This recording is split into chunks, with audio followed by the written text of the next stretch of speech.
Halo semuanya, selamat sore. Shalom Bapak Ibu, saudara-saudara yang kasih dalam Tuhan Yesus Kristus. Saya Dominus Pramola dari SMA 66 Jakarta akan memulakan beberapa wawancara terkait dari suara. Kalian pernah penasaran gak sih bagaimana suara hati bekerja dalam diri kita masing-masing, kehidupan kita? Nah, kali ini aku bakal ngebahas tuntas bagaimana suara hati bekerja dalam kehidupan kita sehari-hari. Makanya itu, selamat menyaksikan dan bagikan pengalaman ini kepada semua orang. Lagi bersama saya di sini, kita bakal wawancara satu teman kita di sini. Dengan siapa saya berbicara? Dani. Oke, dengan boleh tahu nama panjangnya? Dani. Dirgis Dania Brilianto. Kak, kalau boleh tahu sih Dirgis Dani apa nih Kak? Di sehari-hari saya yang saya lakukan itu ya jauh ini masih PPA sih ya. Oh, masih jadi pelayan Tuhan ya Kak? Iya. Oke Kak, aku kalau boleh nanya, aku boleh tanya sebentar gak Kak tentang suara hati bagaimana Kak? Kalau suara hati sih menurut saya. Aku boleh nanya sedikit gak Kak tentang apa sih arti dari suara hati itu Kak? Boleh gak sih Kak? Kalau nanya tentang itu. Ya boleh Kak. Oke Kak, kita lanjut ke pertanyaan pertama. Apa yang dimaksud dengan suara hati menurut ajaran Katolik? Suara hati adalah suara batin yang membimbing kita untuk membedakan mana yang jahat atau mana yang baik. Kita lanjutkan ke pertanyaan kedua. Bagaimana cara membedakan antara suara hati dengan keinginan pribadi? Suara hati seringkali membawa kita kedamaian, sedangkan suara keinginan kita itu seperti keinginan daging. Seperti Kita lanjut ke pertanyaan ketiga. Mengapa suara hati penting dalam mengambil keputusan pribadi? suara hati sangat penting dalam mengambil keputusan karena membantu kita memilih jalan yang benar, memberikan kita kedalaman batin, memperoleh hubungan dengan Tuhan. Oke, kita lanjut ke pertanyaannya. Apa saja faktor yang dapat mempengaruhi suara hati seseorang? Beberapa faktor yang dapat mempengaruhi yaitu pengalaman hidup, pendidikan, lingkungan, dan media massa. Oke Kak, kita lanjut ke pertanyaan tadi nih Kak. Bagaimana cara mengembangkan suara hati agar semakin jernih? Ya sering-sering berdoa, sering-sering membaca kitab suci, sama ikut kegiatan atau acara dalam gereja sih Kak. Ya. Oke, terima kasih untuk Kakak Dani Ya. sudah mewawancarai. Iya, sama-sama. Oke, terima kasih. Selamat. Kembali lagi dengan saya di sini. Kami akan mewawancarai dari pihak keluarga. Dengan siapa saya berbicara? Dengan Ibu Brigita. Oke, dengan Ibu Brigita. Beliau adalah ibu saya sendiri dengan keluarga saya. Oke. Kalau boleh tahu kesibukan Mama di gereja itu apa, Ma? Saya sebagai ketua lingkungan.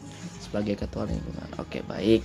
Oke, Ma, aku kasih 5 pertanyaan. Kita akan wawancara sedikit, nggak apa-apa ya? Oke, nggak apa-apa. Oke. Kita lanjut ke pertanyaan pertama. Apa yang dimaksud dengan suara hati menurut ajaran Katolik?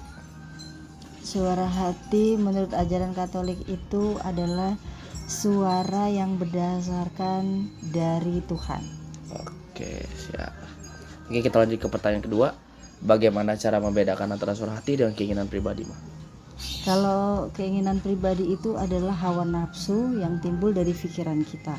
Sedangkan suara hati adalah suara yang murni yang kita dengar dari Tuhan. Oke, terima kasih. Oke, kita lanjut ke pertanyaan ketiga. Mengapa suara hati penting dalam mengambil keputusan pribadi? Ya, karena terkadang kita juga memerlukan yang namanya arahan-arahan dari Tuhan. Kita perlu namanya suara-suara Tuhan untuk mengambil keputusan lebih baik. Oke, siap. Kita lanjut. Apa saja faktor yang mempengaruhi suara hati seseorang?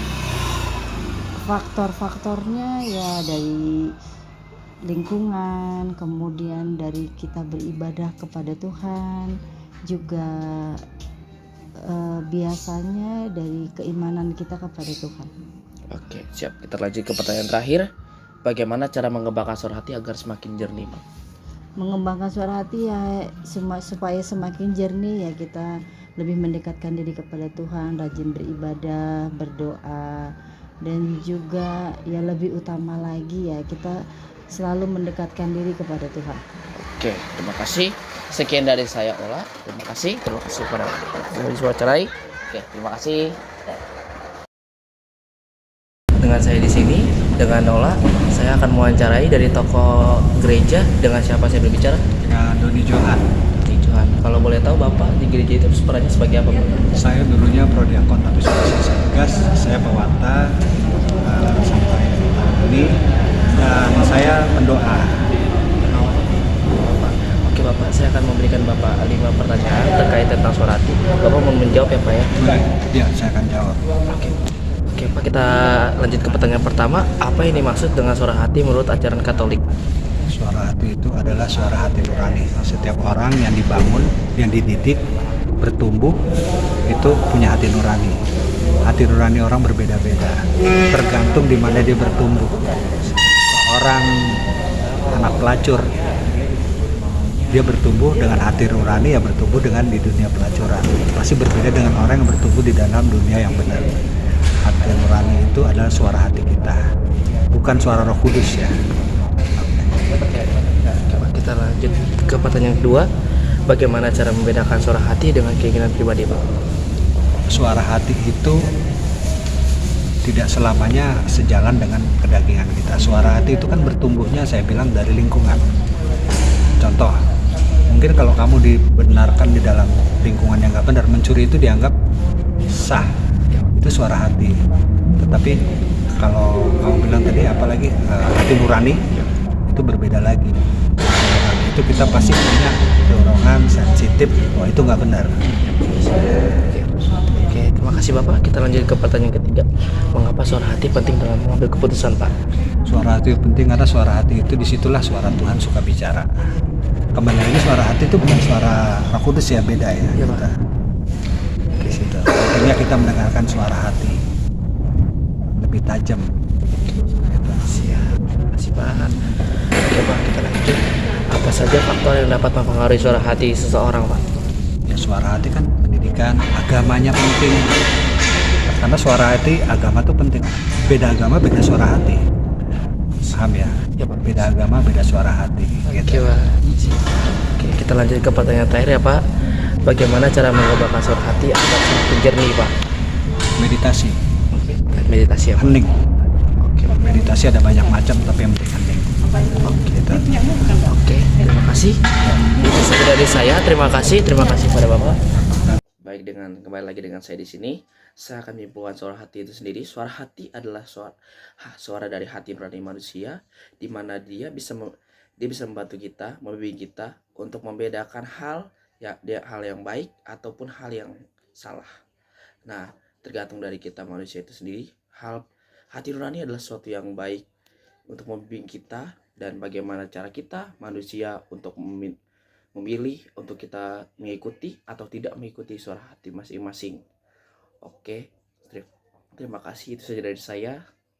Selamat sudah menyaksikan. Saya Domego Serula pamit undur diri. Maaf jika ada salah kata, tutur kata yang tidak berkenan di hati semuanya, dan terima kasih sudah menyaksikan.